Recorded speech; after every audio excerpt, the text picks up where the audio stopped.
Olá, dou-te as boas-vindas a mais um episódio e hoje vou partilhar contigo 3 estratégias para fazer o teu dinheiro render mais. Porque fala-se muito de dinheiro, fala-se muito de ganhar dinheiro, e isso é importante, obviamente, vamos ser muito honestos. Se tu não ganhares dinheiro, não tens nada para gerir. Podes ser o melhor gestor, a melhor gestora, o melhor investidor, que se não tiveres dinheiro nenhum para gerir, o teu resultado vai ser exatamente zero. E, portanto, a questão de ganhar mais dinheiro é fundamental e é o ponto de partida, digamos, de tudo o resto, ok? Eu tenho que ganhar dinheiro para depois ter alguma coisa para fazer com ele. Mas, felizmente, a maioria das pessoas ganha algum dinheiro do seu ordenado, seja um ordenado de um trabalho a tempo inteiro, um part-time, um negócio próprio, seja lá o que for. A maioria das pessoas tem alguma fonte de rendimento mais ou menos regular e, portanto, aqui na nossa conversa de hoje, vamos falar sobre estratégias para fazer o dinheiro render mais. Esta perspectiva de nós trabalhamos para o dinheiro entrou na nossa conta e depois muitos de nós esquecemos-nos de pôr o dinheiro a trabalhar para nós, que eu diria que é a parte mais fácil, digamos assim, mas que muitos de nós nos esquecemos. O primeiro ponto que temos de ter que falar é sobre o dinheiro parado. E eu tenho conhecido muitas pessoas com o dinheiro parado na conta à ordem ou até fisicamente.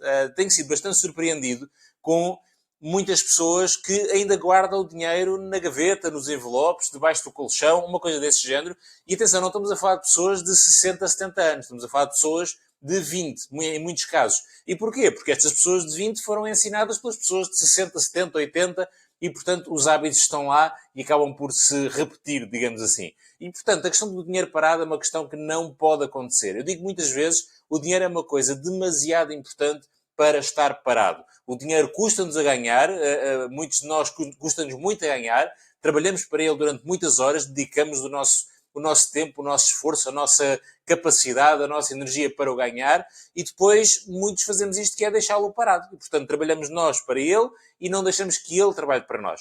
E o que é o dinheiro parado? É então, como eu estava a dizer, nas contas à ordem ou então parado fisicamente numa gaveta ou algo do género. Atenção que em relação ao dinheiro físico, que é como quem diz, o dinheiro na gaveta, eu era muito crítico disto até há 2 meses, sensivelmente um bocadinho mais. Para mim, não fazia sentido absolutamente nenhum, nos dias de hoje, ter dinheiro físico, ter notas em casa, guardadas numa gaveta. No entanto, não sei se te lembras, há 2 meses e qualquer coisa, veio o apagão, que nos deixou ali durante umas horas, praticamente um dia inteiro, dependendo obviamente das zonas, mas praticamente um dia inteiro, sem eletricidade. E sem eletricidade, sem terminais multibanco, sem caixas multibanco e, portanto, se tu não tivesse dinheiro físico, não conseguias comprar nada nas poucas lojas que ainda se mantiveram abertas, naquelas mercearias mais pequenas, que não têm sistemas que dependem de eletricidade para funcionar.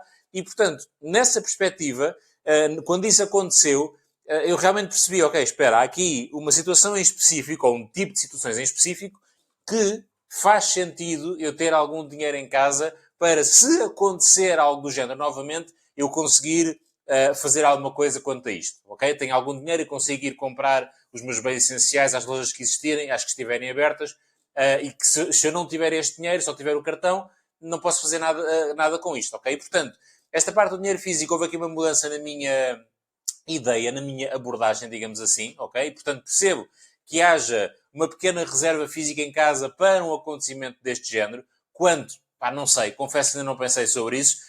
Podemos pensar naquela perspectiva que na altura se falou muito de termos o nosso kit de emergência para 3 dias. Se calhar a lógica pode ser a mesma e, portanto, se eu gasto 1000 euros num mês, então dá X por dia e ter o correspondente a 3 dias. Por exemplo, ok? É só uma ideia. Não sei muito bem, confesso que essa parte não pensei bem, mas o que eu estou aqui basicamente a querer atacar mais é a parte do dinheiro na conta à ordem, que aí não há nada que justifique, ok? Atenção, deves ter sempre dinheiro na conta à ordem para o que podemos chamar o mini fundo de emergência, ou o fundo de maneio, o que tu quiseres. E que eu gosto do número 1000. Eu acho que para mim, ter a conta à ordem com um mínimo de 1000 euros, dá-nos uma margem, lá está, de 1000 euros para os imprevistos, e isso é sempre bom. Acho que 1000 euros cobre muitos imprevistos, cobre muita coisa, e depois, obviamente, devemos ter o nosso fundo de emergência mais robusto, mais reforçado, fora da conta à ordem, e já lá vamos, mas a conta à ordem, vamos definir que o 1000 é o nosso novo zero, e, portanto, tu no dia imediatamente antes de receber o teu ordenado,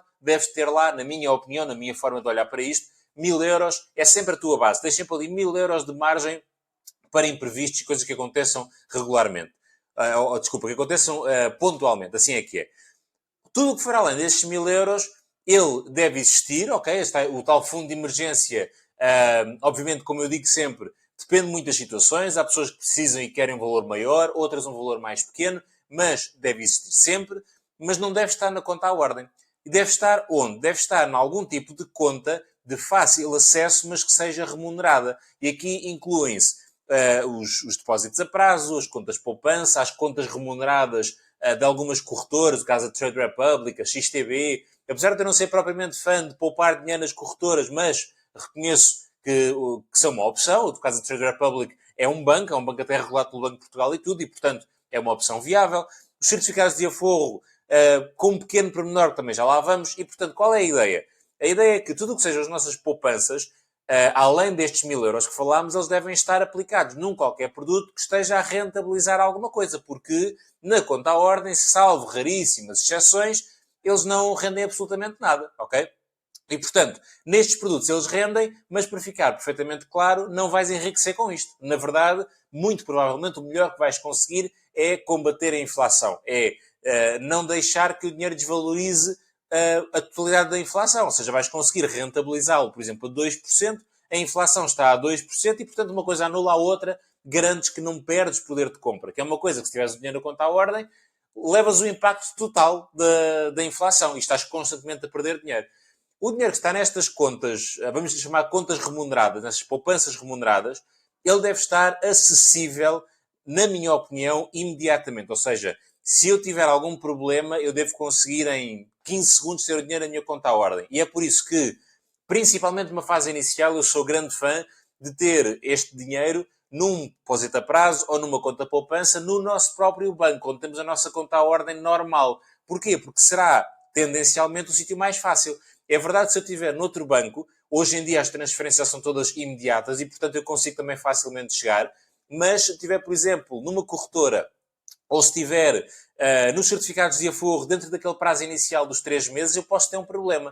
O que é que nós nunca queremos? Nós nunca queremos ser apanhados naquele sítio onde até temos o dinheiro para fazer face ao nosso imprevisto, mas não o conseguimos movimentar rápido o suficiente. Faz sentido? E, portanto, se eu tiver o dinheiro numa conta numa conta a prazo ou numa conta poupança dentro do meu próprio banco, e atenção, nas condições de mobilização tem que dizer lá, mobilização antecipada a qualquer momento. Que quer dizer que eu faço o meu depósito hoje e se tenho um imprevisto amanhã vou lá e tiro o dinheiro. Se disser que não é possível mobilizar, então ficas com o dinheiro preso e podes ter um problema. Porque imagina, fazes o depósito hoje que tem um prazo de 6 meses, aconteça o que acontecer nos próximos 6 meses, tu não consegues mexer naquele dinheiro.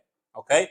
Essa é a situação onde tu não queres ser apanhado ou apanhada. Não queres estar na situação em que até tens o dinheiro e não lhe consegues mexer. Portanto, primeiro ponto, para conseguirmos rentabilizar o nosso dinheiro, esta questão de termos o nosso fundo de maneio, o nosso mini fundo de emergência, os tais 1.000 euros, é a minha ideia, é a minha visão disto, obviamente interpreta isto e adapta à tua realidade. Na nossa conta à ordem, sim, não estamos a rentabilizar nada, mas está imediatamente disponível para qualquer imprevisto. Tudo o que ceda nas poupanças dos nossos 1.000 euros deve estar então a rentabilizar, idealmente, pelo menos a taxa de inflação, para garantir que não perdemos poder de compra e que seja facilmente mobilizável para a nossa conta à ordem, se for necessário. Ok? Segundo ponto, pensar a questão do crédito de habitação. Para quem tem crédito de habitação, esta será muito provavelmente a maior despesa que tens no teu orçamento e que terás no teu orçamento durante uma boa parte desse prazo. E, portanto, quando estamos a falar de um crédito de habitação a 30 ou 40 anos, e se pensarmos que muito possivelmente esse custo mensal, esse encargo, será o teu maior custo durante 30 ou 40 anos, é realmente importante olhar para ele com cuidado e com muito critério e com muita responsabilidade. E aqui eu vou ter que defender a questão de amortizar antecipadamente o crédito, amortizá-lo regularmente. É verdade que nós podemos pensar, vamos dizer, financeiramente e dizer, ok, se eu tenho um crédito de habitação que estou com uma taxa de juros de 4%, eu consigo, com um tipo de investimentos até muito conservadores, consigo ter mais do que 4%, ok? Corro um risco relativamente baixo, um risco bastante controlado, mas não é difícil encontrar ETFs de obrigações, por exemplo, obrigações de grandes empresas, obrigações de países, que paguem essas rentabilidades à volta dos 4%.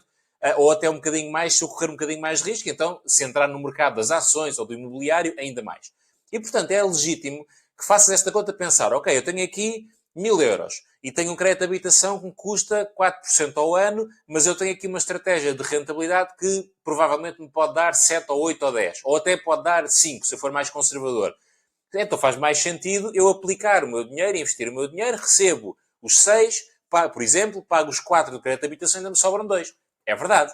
Financeiramente, matematicamente, completamente de acordo que isso faz todo o sentido. No entanto, essa comparação é complexa, porque estamos a comparar coisas que não são necessariamente comparáveis. Por um lado, tens uma taxa de juros no crédito de habitação que tu sabes qual é, e é aquela, e que se for uma taxa variável ainda pode subir, também pode descer, é verdade, mas pode subir e ser pior ainda. E estamos a comparar com uma rentabilidade de um investimento que será, à partida, imprevisível e não garantido. Porque muito dificilmente vamos encontrar, pelo menos aos dias de hoje, e vou arriscar a dizer que isto raramente, para não dizer nunca, vai acontecer, um produto que te garanta uma taxa de rentabilidade que seja pelo menos igual, para não dizer superior, à de um crédito de habitação. E, portanto, vai estar sempre a jogar entre a taxa que conhece e que é certa, garantida, e que até pode subir no crédito de habitação, com uma taxa esperada de rentabilidade que pode acontecer ou não, pode acontecer agora, pode acontecer daqui a 10 anos, e que tem uma série de fatores. E, portanto, quando pesamos essas duas coisas, eu gosto de uma frase do Morgan Housel no livro da Psicologia do Dinheiro, onde ele diz que é melhor sermos razoáveis do que racionais. E, portanto, racionalmente, nós podemos olhar para as percentagens e dizer, ok, eu aqui rentabilizo mais o meu dinheiro, vai para lá. Mas, se formos razoáveis, vamos perceber que aplicarmos algum dinheiro, não estou a dizer para ser todo, mas aplicarmos algum dinheiro regularmente para reduzir o que será o nosso maior custo mensal durante 30 anos, ou 40, faz muito sentido. Se formos razoáveis em relação a isto, faz muito sentido. E atenção, ainda mais sentido faz numa fase inicial, e eu tenho um vídeo onde explico esta questão das amortizações de crédito de habitação com todo o detalhe, mas basicamente, numa fase inicial do teu crédito de habitação, facilmente 70, 80% da tua prestação são juros. E, portanto, saem de 100% da conta para pagares a prestação e tu só deves menos 20% a cada mês que passa. À medida que o tempo passa, mais lá para a frente a coisa vai se invertendo e há de chegar a uma altura onde os 100% que sai da tua conta, 80% é capital e 20% é que é juros. E aí o impacto já não é tão grande. Agora, numa fase inicial onde estás a pagar maioritariamente juros, o teu dinheiro é muito mais valioso se for amortizado. Porquê? Porque ao amortizar, eu vou pagar e vou amortizar 100% do capital. Há uma pequena comissão, é verdade, mas que ainda assim é muito vantajosa, ok? E, portanto, para quem tem crédito de habitação, na minha opinião, é uma forma muito inteligente de fazer o nosso dinheiro render, é olhar para o crédito de habitação e começar a amortizá-lo o mais rapidamente possível e com isso retirar ou o custo mensal, ok? Baixarmos o nosso custo mensal à medida que vamos amortizando, ou então encurtar o prazo do crédito de habitação e com isso poupar muito dinheiro em juros, em seguros e tudo o resto. Terceiro ponto é a perspectiva do investimento. Nós já falamos aqui um bocadinho nesta perspectiva de crédito de habitação versus investimento. Uma coisa não invalida a outra. Tal e qual como não invalida a poupança. Lá está, são tudo coisas que têm que acontecer ou que devem acontecer em simultâneo. Por exemplo, se só tens 1000 €, são os teus primeiros 1000 € juntos, não deves amortizar o teu crédito de habitação. Porquê? Porque se tu o fizeres e depois te avaria o carro e custa 200 € para arranjar, tu não tens estes 200 €, ok? E, portanto, primeiro deves poupar, a partir do momento em que as tuas poupanças estão robustas, começar a pensar noutras coisas, e aqui entra a parte do crédito de habitação, dos investimentos e tudo o resto, ok? Em relação aos investimentos em concreto, na minha opinião, o mundo dos fundos de investimento, de uma forma geral, continua a ser o que faz mais sentido para a esmagadora maioria, ok? E atenção, fala-se muito de ETFs, e perfeitamente de acordo, os ETFs são um produto, genericamente falando, como é óbvio, bastante simples de analisar, bastante barato de transacionar, há muita opção por onde escolher, tem poucas comissões e, portanto, são produtos muito interessantes, mas tenho visto cada vez mais fundos de investimento mais tradicionais, digamos assim, o que em inglês se chama mutual funds, que eu acho que isto em português não tem uma tradução muito habitual. Portanto, vamos chamar fundos de investimento, são aqueles que o banco vende, ETFs são aqueles as corretoras, ok? Vamos fazer a divisão desta forma. E tenho visto de vez em quando a aparecer fundos de investimento mais tradicionais, muito interessantes em termos de comissões bastante baixas, é verdade, não tão baixas como os ETFs, genericamente falando, como é óbvio, mas ainda assim com comissões bastante baixas, com uma oferta muito variada e, portanto, para quem não está muito confortável, ainda pelo menos, com este mundo dos ETFs, da bolsa, das corretoras e se sente mais confortável a utilizar o seu próprio banco para fazer investimentos, então deve analisar essa questão dos fundos de investimento. Porque é que os fundos de investimento, sejam os tradicionais, sejam os ETFs, na minha opinião, fazem muito sentido para a esmagadora maioria?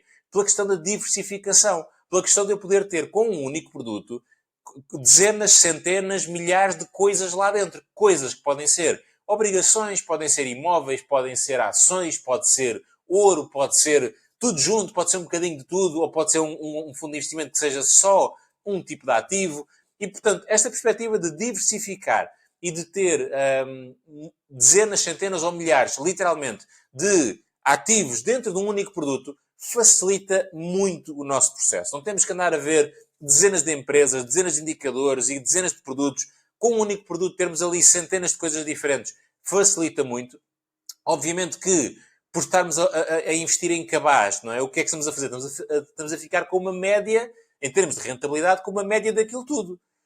E, portanto, se houver daquelas 100 ações que estão dentro do fundo, há ali uma ou duas que são excepcionais e que rendem 50% ao ano, nós não vamos conseguir apanhar esse benefício todo. Porquê? Porque vamos ter as outras 98 ações que vão estar num comportamento mais moderado, se calhar alguns até a perder, e tudo se vai nivelar. Portanto, nós não vamos apanhar o melhor. Mas ao contrário também é verdade. Se tivermos ali 2 ou 3 empresas que estão a perder 50%, também não vamos sofrer esse impacto total. E, portanto, a diversificação traz-nos esta rentabilidade média deste cabaz que, mais uma vez, genericamente falando, é mais do que suficiente para ficarmos contentes e com uma ótima rentabilidade, muito acima da inflação, muito acima do que a maioria das pessoas consegue e com muito menos trabalho. Mas sim, se quiseres uma rentabilidade superior, se quiseres bater o mercado, como se costuma dizer, então provavelmente com os fundos de investimento não vais lá, porque lá está, o fundo de investimento será o mercado, ou os mercados, dependendo do tipo de fundo. E se eu quiser bater o mercado, eu vou ter que ter este trabalho adicional, que é consideravelmente maior, para ir encontrar aqueles ativos, aquelas ações, aquelas obrigações, aquele investimento específico que vai dar uma rentabilidade muito acima do mercado. Ok? Os tais 2 ou 3 nos 100 que cedem o mercado. Vai dar mais trabalho. Vou correr mais riscos, mas se a coisa correr bem, se eu fizer bem o meu trabalho, depois tiver um bocadinho de sorte, a coisa pode pagar.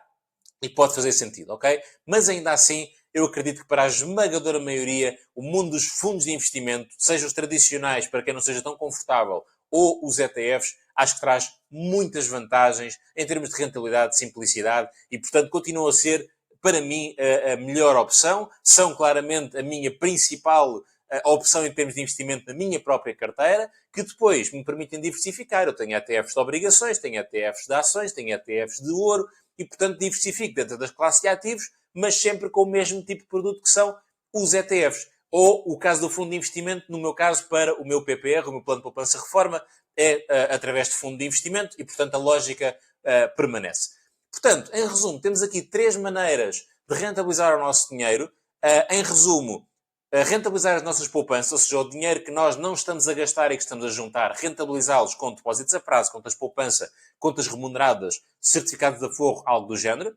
Depois, pensar bem na questão do crédito de habitação e no benefício que conseguimos tirar por amortizar regularmente e rapidamente o nosso crédito de habitação. E terceiro e último, e não menos importante, pensarmos e realmente estudarmos e aplicarmos tempo no mundo dos investimentos, porque é fundamental para conseguirmos que o nosso dinheiro realmente cresça. Espero que tenhas gostado deste episódio, espero que tenha feito sentido e dado aqui algumas ideias de como é que podes começar a rentabilizar o teu dinheiro. Não te esqueças de deixar o like, seguir o canal onde estás a ver ou ouvir este episódio. Muito obrigado e até à próxima.